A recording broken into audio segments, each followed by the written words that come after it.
Bismillahirrahmanirrahim.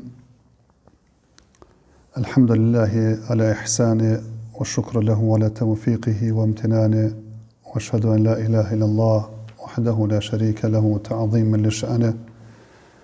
wa ashhadu anna Muhammadan abduhu wa rasuluhu wa da'i ila ridwani salawatu rabbi wa salamuhu alayhi wa ala alihi wa sahbihi wa ikhwani.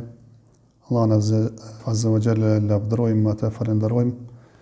E madhrojmë Allahun Krijuesin e gjithësisë, mëshirëplotin, mëshirëbërësin, sunduesin e ditës së gjykimit, ndërsa salavatet dhe selamet i dërgojmë me pejgamberin ton Muhammedin sallallahu alaihi wasallam, mbi familjen e tij të ndershme, mbi shokët e tij besnik dhe mbi gjithë ata të cilët e përcjellin rrugën e tij deri në ditën e gjykimit.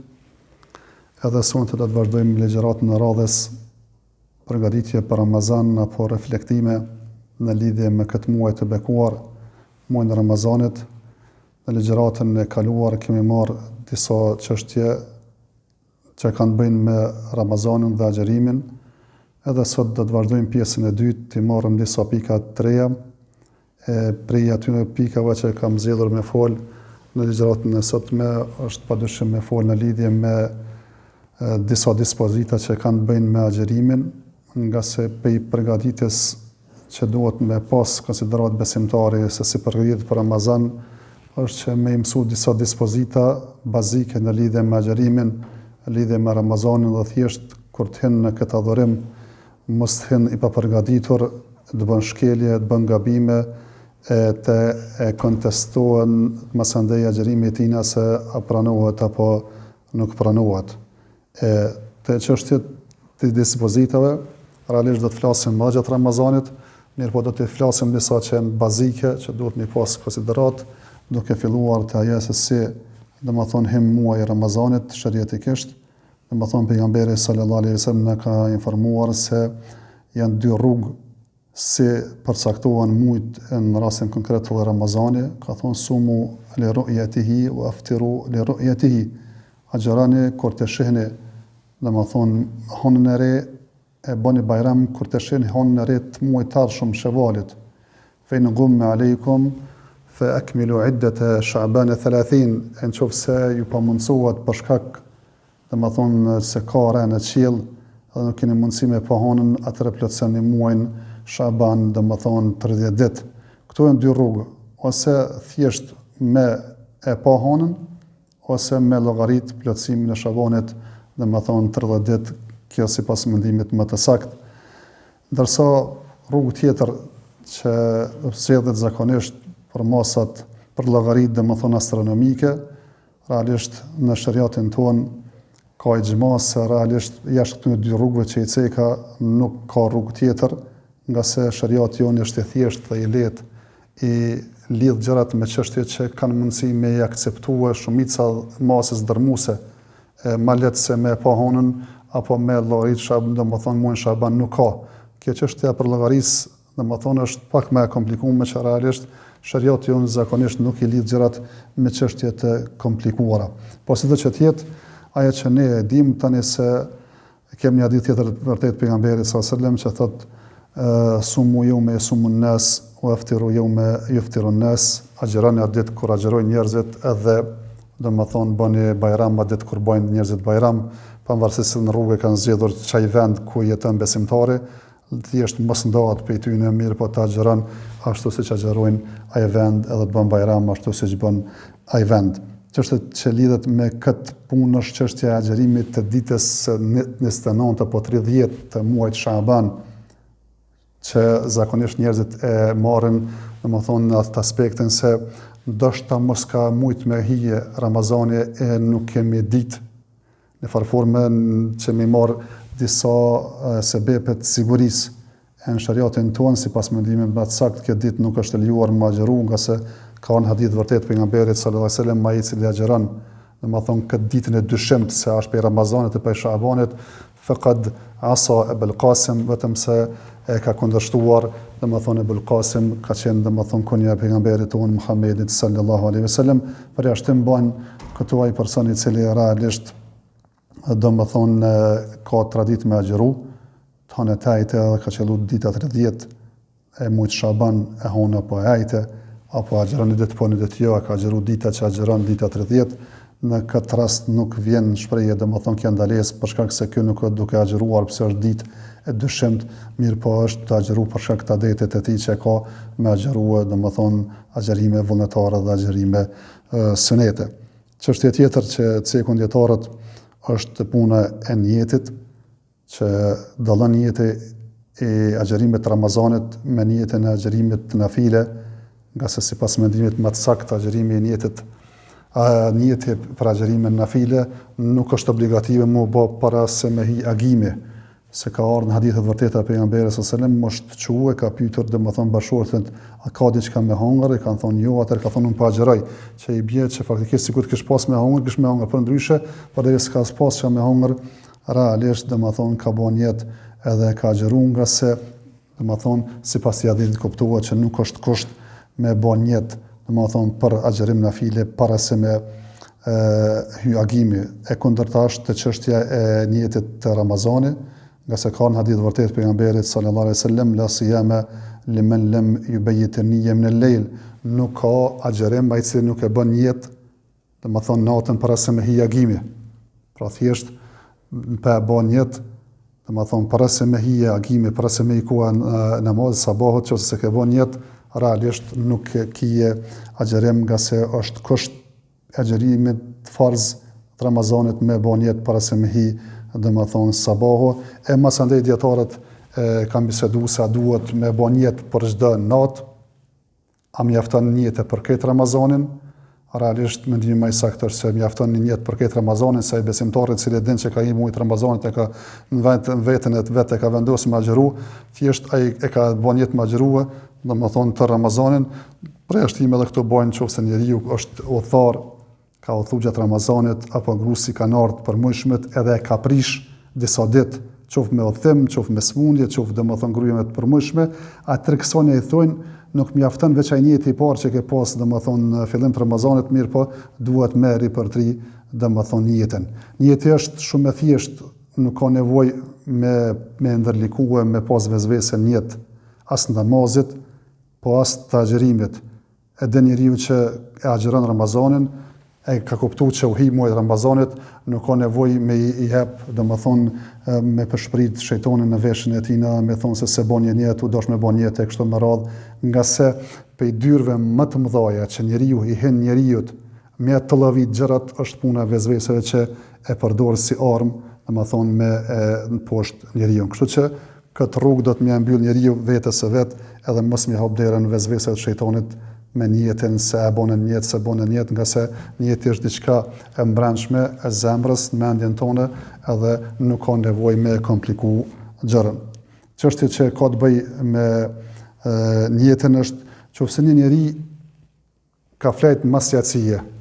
e se ka ditë që është nesër Ramazan apo jo, mirë po u çu para sabahit, edhe i kanë kallëzuar që nesër u vendos me kon Ramazan,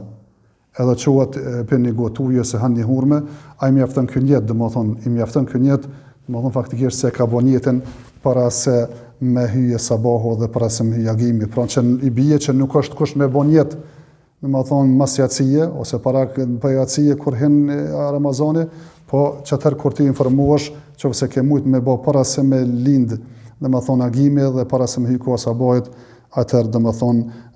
ajo çështje mjafton. Çështja tjetër që e kanë cekur te agjerimi është çështja e agjerimit të atij që është i smut, agjerimit të atij i cili është domethënë udhëtar, e që edhe këtu ka domethënë shumë nën mesele, se varësisht smundja se çfarë është, nëse smundje lehtë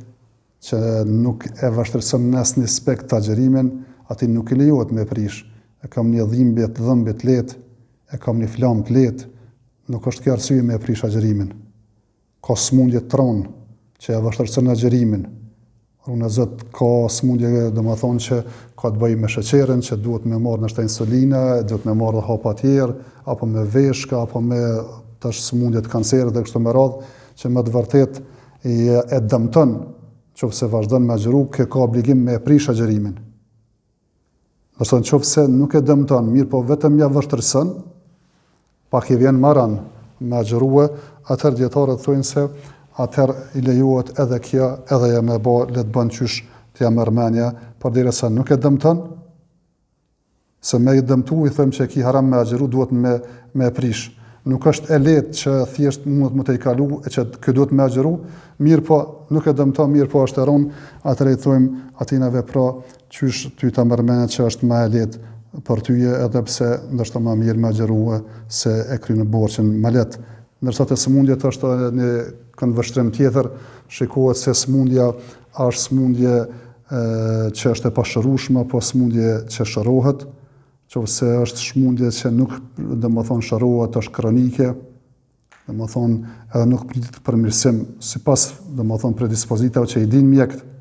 atëherë ky person faktikisht nuk e ka obligim me agjeru, por ka obligim me shpague, ndërsa nëse ka një sëmundje që edhe është e rënë, e me agjerun qase gjendje e dëmton, mirë po shpresohet mas një kohë të ardhmen mu përmirësu gjendja tina, atëherë ky e ka obligim me e prish, mirë po jo me shpague, nga se ky nuk e kryen obligimin nëse veç e shpagun, nga se duhet me agjerue pasi që t'i ka lënë ajo sëmundje. Parafërsisht e njëjta është edhe mesela e agjerimit të udhëtari, edhe udhëtari ka udhëtim që është i lehtë, nuk e vështirëson, ka e udhëtim që e vështirëson, e ka udhëtim që ka mundësi edhe me i bë zarar dhe me dëmtu. Qofse është udhëtim i lehtë, dietarët kanë thonë atëherë do të jetë mbesët në atë zgjedhjen e njeriut, si dën t'ja bën, e ka për tyre që thujnë më mirë është me agjerue, e që të kryen obligimin më herët, ndërsa qofse është agjerim i vështirë në udhëtim edhe dëmton, atëherë thujnë e ka për obligim me e prish, nga se kështu ka ardhur hadith vërtet pejgamberit sallallahu alaihi wasallam, kur ka thonë për ata personat që ju ka ardhur zor me kon në agjerueshëm, edhe pejgamberi sa mi ka urdhëruar me prish, ata se kanë dëgju ka thonë ulaike humul usa, ata janë mëkatar, apo ka në hadith tjetër vërtet pejgamberi sallallahu alaihi wasallam, leysa min al-birri as-siyamu fi as-safar, nuk është për mirësisë që njeriu të agjeron në udhëtim, e kjo bie mas letin atë, i përshtatet asaj gjendjes ku njeriu i bën zarar edhe dëmton agjerimin në udhëtim, ndërsa nëse e vështirëson udhëtimin, as nuk është i lehtë, as nuk e dëmton, thojnë dietarët prapë është më mirë me prish, nga se kjo ka qenë tradita e pejgamberit sallallahu alaihi wasallam. Çështja tjetër që kanë cekur është çështja e gruas e cila është me barr, apo është në të përmëshmet ciklin menstrual, apo lehoni, aso është në shtatzën, nëse i është në lehoni dhe të marrim tash edhe në çështjen e ciklit menstrual e ka obligim me prish, e nuk lejohet me agjeru, ndërsa ka obligim me kompenzu, nga se kështu ka në hadith në vërtet të Aishës, se jemi urdhëruar me kompenzu agjerimin e mos me kompenzu namazin, mirë po të çështja e gjithdhënses edhe gruas që është me barr, ai lejohet me agjeru aty në dyja, apo lejohet me prish, qofse thojnë thjesht jo vjen vështirë me agjeru, apo runa zot ka mundësi i përketësohet gjendja aty në, sidomos te shtatzona, thjesht llojitet si grua smut, edhe thjesht e ka obligim me prish, qofse i vështirësohet, atëherë mbetet zgjedhjen e saj, ndërsa qofse është lehtë, atëherë nuk është më mirë me agjeru dhe me kry obligimin. Çështja që është në ndegje sona, nëse thjesht e agjerojnë, jo pse kanë problem me veten e tyre, po i friksohen që fëmia ose ndëmtohet, në bark, ose nuk ka mjaftueshëm qumsht me ushqy me gjithdhënie, e që dëmtohet foshnja, këto dietarë thonë bën me prish, mirë po kur të kompenzojnë, përveç që duhet me agjeru ditë për ditë sa i ke prish, thonë edhe me pas një farlloj kefareti. Kjo ka është një prej mendimeve dietare, edhe pse ndoshta nuk ka ndonjë argument të qartë në këtë çështje. Çështja tjetër që kanë cekur dietarët është çka prish agjerimin. Agjerimin janë disa çështje që to ka konsenzus që e prishin agjerimin, që është çështja e ushqimit, me hangër, me pi, qofse bën me qëllim, që i bie që qofse han dhe pin pa qëllim, që ke harru që i agjerueshëm, nuk e prish agjerimin. Kjo sipas mendimit më të saktë dietarëve, nga se ka në hadith vërtetën e pejgamberit sallallahu alaihi wasallam men akala aw shariba nasiyan falyutim siyamahu fa inma at'amahu Allahu wa saqa, ai cili han apo pjen, domethënë duke nga harresa, le të plotson agjërimin e tij nga se Allahu e ka ushqyer dhe e ka dhënë me pi. Mirë po, kjo është nëse han edhe pen duke mos e ditë, ama nëse e kupton edhe ka në gojë hala ose në dorë, nuk i lejohet me hangër me shtin gojë ose nëse ka në gojë me përbi, po duhet me qit. Nga se tregohet një rast, thani njeri kish hangër në kalavesh rrosh agjërushëm, duke mos e ditën që është agjërushëm, edhe kur në fund t'i bjen men e kishte edhe i kokër në dorë. Edhe pi bjen men që agjërushëm qenka. Tha dikur tha, po nëse si ka prish këtë kalaveshë, pe hadhe që të farë kokërën e fundit së gajle. Ama të kalaveshën që e ke hangër se ke ditë. Këtë kokërën që e hangër e tash, je duke ditë si pas mendimit më sakt, faktikisht e prish agjërimin nga se faktikisht jetu hangër me vetdije dhe nuk je duke ba nga harresa. Mirë pa që ai që është prezent, domethënë dhe që e din që kjo është agjërushëm, do të mjetë rikvërejtjen, nga se kjo është për udhërimet mirë ndarimin nga keqja, edhe pse në këtë mesele ka mos pajtime mes dietarëve, të çështja e ushqimet dhe pirjes ka të bëjë tash me këto çështje bashkëkohore që merren, çështja nëse merr transfuzion gjakut, faktikisht merr gjak, se ka nevojë se është anemik, e prish agjërimin, padyshim se e prish agjërimin se realisht ushqimi dhe pirja, kur treten, faktikisht ajka ushqimit është gjaku, ajo që thjesht mas tepër mi duhet, pej këtë procesit të ushqyrjes dhe të pirjes është gjaku, e nëse ti e merr çat gjak në mënyrë direkte, faktikisht s'ka dyshim se kjo e prish agjërimin. Çështja që e prish agjërimin për këtyre bashkëkohorëve tash kjo, domethënë këto që i marrin si ushqime artificiale, domethënë tash s'po mbien mend çuçi e thonë gjuhë shqipe, domethënë këto që i marrin si vend ushqimit, që është glukozë me kryp ndonjëherë apo në sene, këto s'ka dyshim që e prishin agjërimin, nëse janë domethënë injeksione që nuk janë ushqyese, që japen qoftë në lëkurë, në qoftë në muskull, po edhe në qoftë se japet edhe në venë. Mirë po nuk ka karakter ushqyes, si pas mendimit më të sakt, domethënë nuk e prishin agjërimin. Çështja tjetër që ceket, domethënë të kjo çështja supostave që merren përmes zorës trash, a prishin agjërimin apo jo, edhe këto si pas mendimit më të sakt nuk e prishin agjërimin. Çështja e pikave, domethënë pikave sy, pikave në hun, pikave në vesh, e kështu me radhë, ato pikat në vesh pothuajse nuk ka mos pajtim mes dietarëve se nuk e prishin agjërimin, ndërsa mos pajtimi më i madh është te pikat e hunve edhe syve, nga se realisht pikat që shkojnë në sy dhe në hun zakonisht e kanë një kanal përbashkët edhe me gojën dhe mundësia reale, domethënë sidomos në hun, se apet në sy është përpara është të diskutuar, përpara tash jo, që faktikisht e kanë mundësi me depërtua, edhe ka pi dietarëve që thonë se e prish agjërimin edhe pse kur të shikosh edhe analizosh meselen mirë, asnjëra prej këtyre pikave, as të hunve, as syve, as veshve nuk e prishin agjërimin, e për këtë po e them se ato nuk qiten drejt në gojë, ato qiten ose në sy, ose në vesh, ose në gojë. Edhe nëse po them të vesht, s'ka dyshim se s'ka kanal që lidhen me gojën, po ndërta sytë dhe të domethënë hunt është më po. Mirë po ajo përqindje është shumë e vogël që ka mundësi me shku që me të laringu o të fyti njeriut, që i bie praktikisht si të njeri i cili merr abdes dhe shtin hujnë dhe në gojë, që duhet me e qita ta ujt për i hoje në goje, mirë po bëni bindun se atë ujë s'ki mundësi me e qitë 100%, pa me ta për disa, dhe më thonë 0.0 mililitra, dhe më thonë të ati ujë që kishtë të abdeset nuk bëhat, që kur të krasë e shkët me atë sasin e vogël të pikave të gojës të hunës që kanë mundësi të hunës syve me ardhë, është e njëjtë dhe për atë theme që nuk e prish agjërimin. Çështja që e prish agjërimin është çështja e marrëdhënieve intime, edhe kjo është domethënë prishja më e rëndë që mundet me bën njeriu gjatë agjërimit, që me kry marrëdhënie intime me domethënë bashkëshortën e tina, po them bashkëshortën e runa e Zotit, po them runa e Zotit me bë edhe mëkat tjetër, thjesht e prish agjërimin, e disa dietarët kur flasin, domethënë për këtë dhe çka dallim mes saj edhe asaj paraprake, thonë se të dyjat edhe ai që han dhe pjen edhe ky që prin me marrëdhënie intime, duhet edhe nëse e kanë prish pjesën tjetër të agjërimit ditës mos me hongër, mos me pi, sipas një mendimi tjetër thotë përderisa ka prish me hongër, e dyta thonë me bëj istighfar dyt.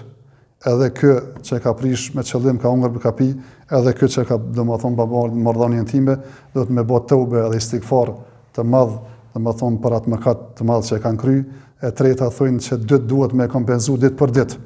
Ke hongër një ditë, domethënë duhet me kompenzu një ditë. Ke bërë marrëdhënie intime, domethënë një ditë do të me kompenzua një ditë, përveç se të ky që ka bërë marrëdhënie intime është ajo çështja e katërt, ajo është domethënë dënimi i rëndë, ajo është me liru një rob, me i po nëse s'ka mundësi, atëherë me i agjëru 2 muaj pa ndërprer, nëse s'ka mundësi, atëherë me ushqy 8-6 domethënë të varfër. Çështja tjetër që e kanë cekur dietarët të çështja thash nëse gruaja është lehon apo çështja e përmbushur dhe menstruacioneve të përmbushura në gradë, nëse ju vijnë grave, këto automatikisht e prishin agjërimin dhe e kanë të ndaluar domethënë me agjërua. Ka edhe çështje tjera, detaje tjera, çështja e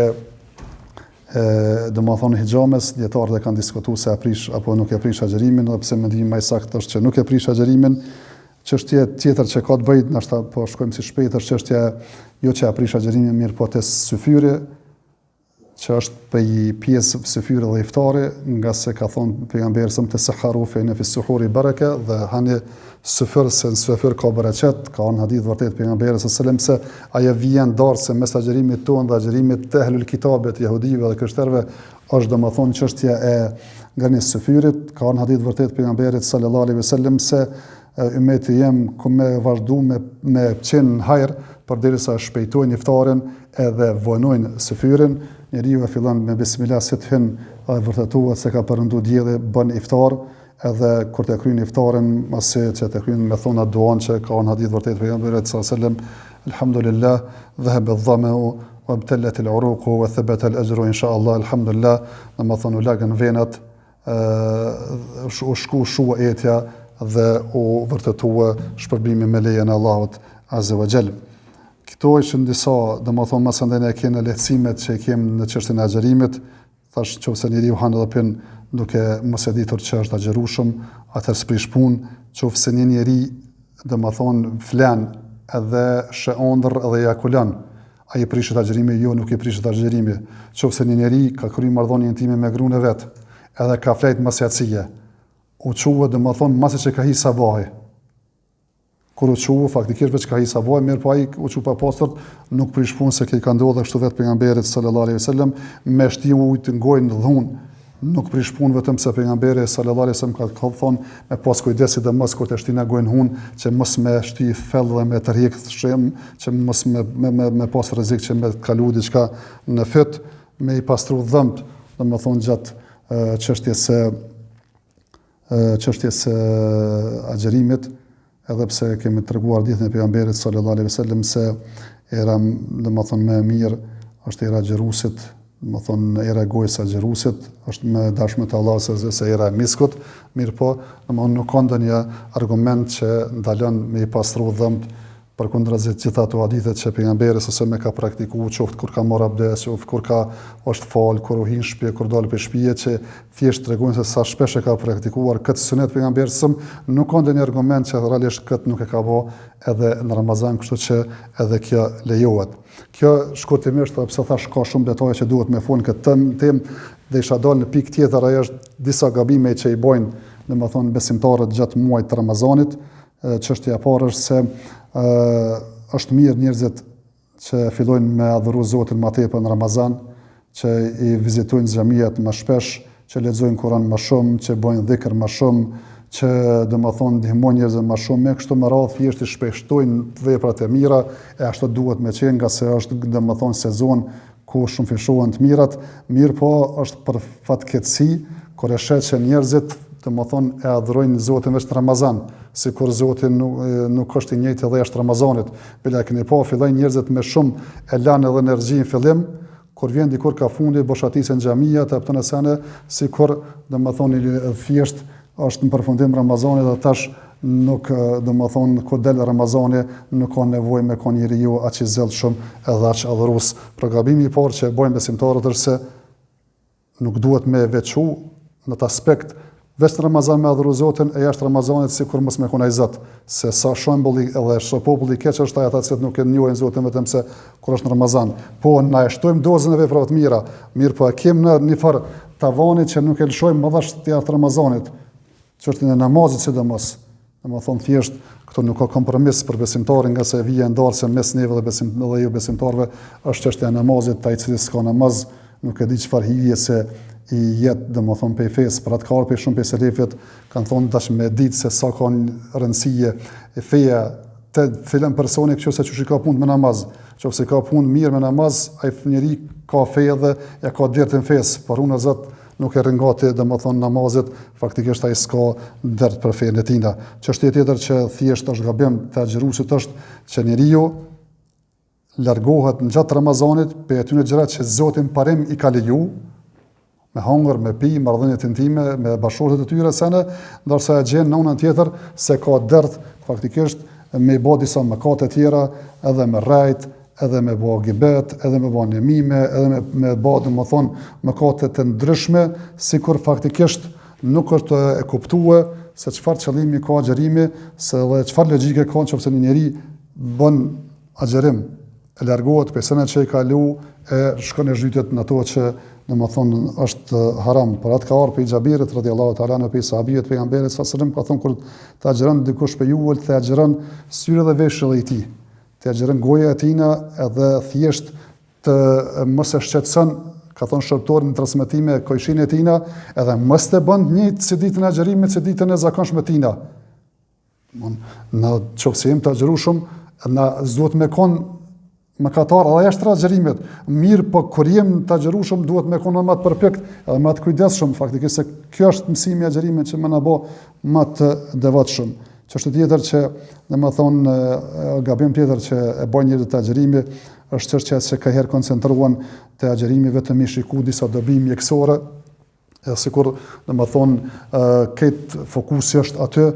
edhe sikur Zoti nuk ne ka urdhëruar me agjëru vetëm se domethënë për shkak të shëndetësisë dhe shën njerëzit, sidomos ata që flasin për dobitë e agjerimit, koncentrohen domethënë se domethënë është i pastronante gjakut, ta stabilizon domethënë atë far tensionin e gjakut, është domethënë një farexhimi që të humb peshë, faktikisht fillon tregon është domethënë operacion pa brisk kësane, realisht na nuk jemi të agjëruar për këtë punë.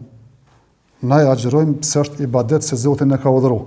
Ndonjëherë dhe hipotetikisht me mendu se na ka mundësi me pas në lloj domin to, ne e kryjmë se kem të zbatuar një urdhë të Allahut azhjal. Tash po flas në shembull tjetër, nëse njeriu shkon në xhihad, në luftë, ka mundësi humb pasurinë, ka mundësi edhe vdes. Nga se Allahu ka kërkuar pe tin me bëni të gjatë tillë. Nuk shyrët më domethënë kanë vështrimin se a do bija së dëm. Po thjesht e këshyrim se është ibadet për Allahun azhjal, edhe pse ne e dim paraprakisht se na që ka urdhëruar Allahu azhjal nuk ka vetëm se dobi për neve në këtë dynjë apo në ahiret. Mirë, po nuk është ajo që na motivon, ajo që na shtyn që mu fokusuar edhe me këshyr veç unën shëndetësore, dobitë e kësaj dynjaje, domethënë dobitë sociale, shoqërore që i ka agjerimi kështu me radhë. Mirë, po fillimisht na agjerojmë se Zoti na ka urdhëruar dhe zbatojmë urdhën e Allahut azza wa jall. Gabim tjetër që e bojnë agjeruesit është çështja e edukatës së keqe, që e sheh njeriu i cili është agjerueshëm ndron për 180 shkollë për atij i cili është i rëndëmt, qoftë në familje,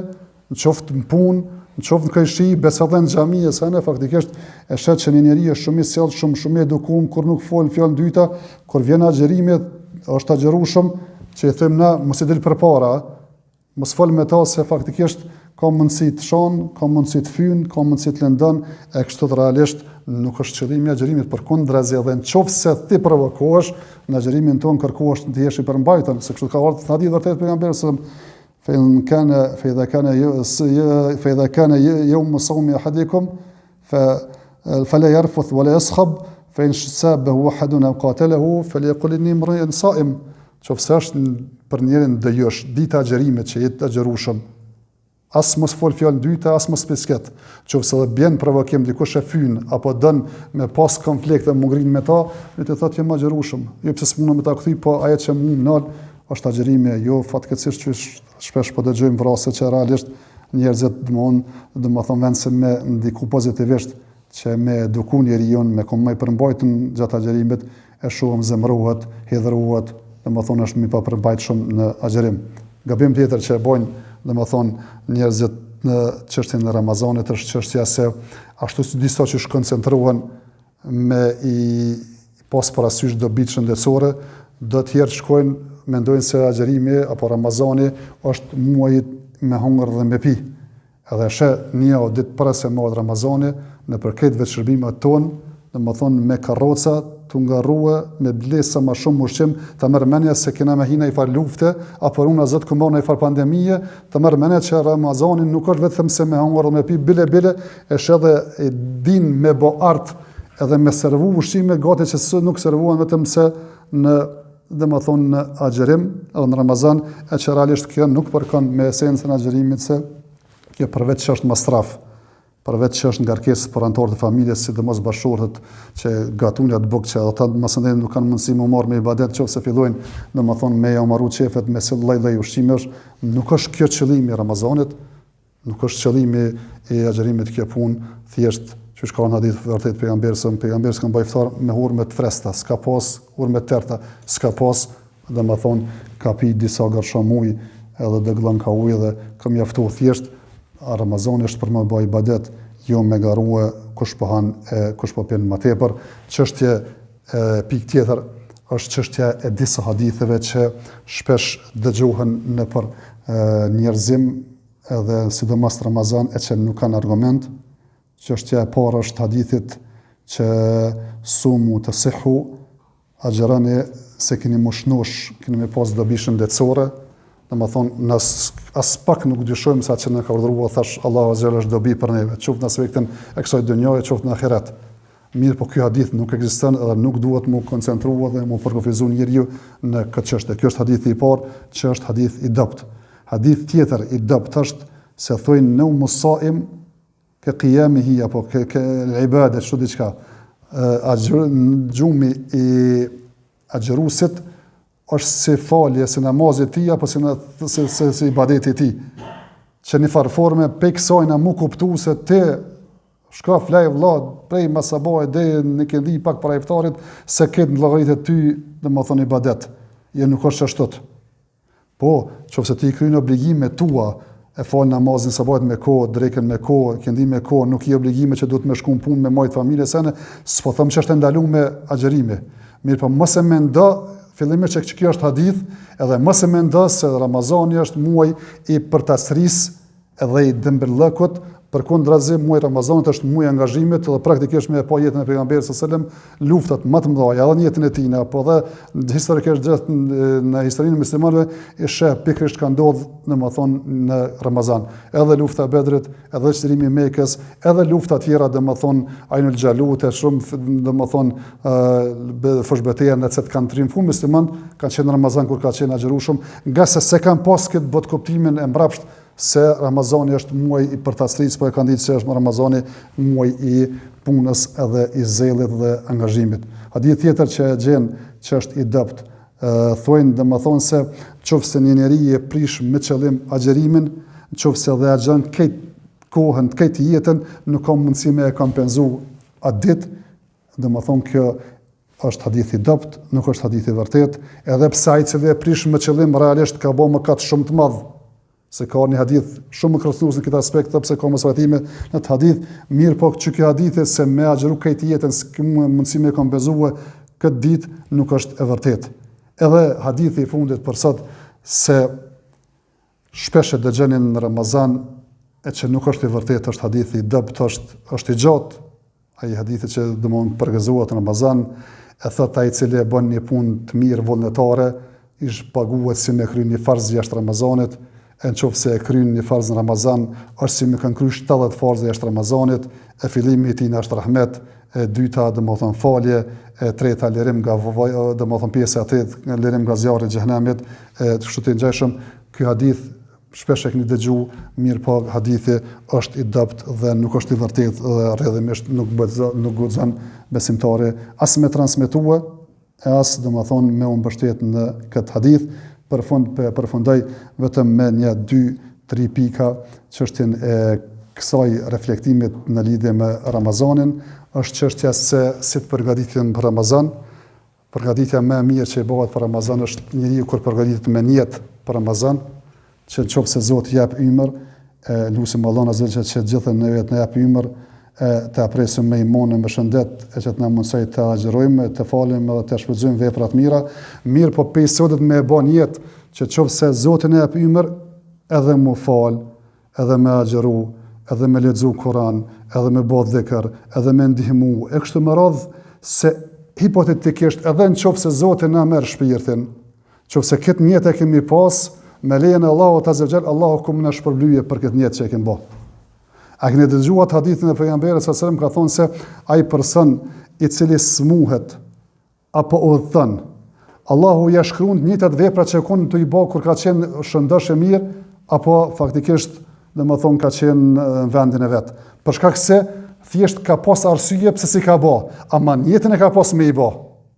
Edhe na thjesht e bëjmë pesulet njët, që faktikisht Zotin nëse ne jap ymër, edhe imon e presim këtë Ramazan që me shfrytëzu maksimalisht, nga se thojnë dietarët, niyeti për besimtarin është më i vlefshëm se vepra e tij, apo ndonjëherë niyeti e tina domethënë jetë i kalon veprës së tina. Kjo është e para. E dyta që duhet me përgatit për Ramazan dhe të nderuar, që kanë thonë në hutbën e kaluar, është se realisht njeriu le të fillon përderisa e din që është muaj Shaban, e pejgamberi sallallahu alajhi wasallam e ka xheruar shumë këtë muaj.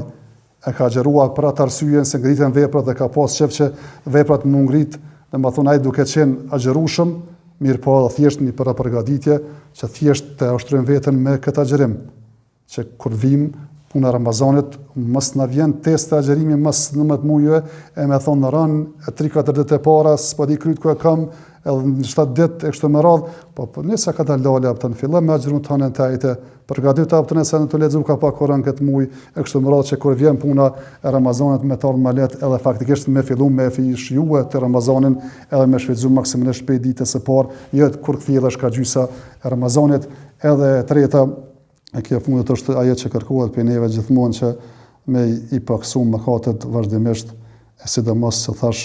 këtë muaj të bekum që thjesht e kem shansë që mu përmirësu, mu pastruhe, mirë po të fillojmë pastruhe me pejtashit, nga se mëkatet janë ato që të bojnë vrima pikat zeza për dhe zemrës. Ka arën hadith vërtet për pejgamberi se çdo mëkat e bën ka i pikë zezë.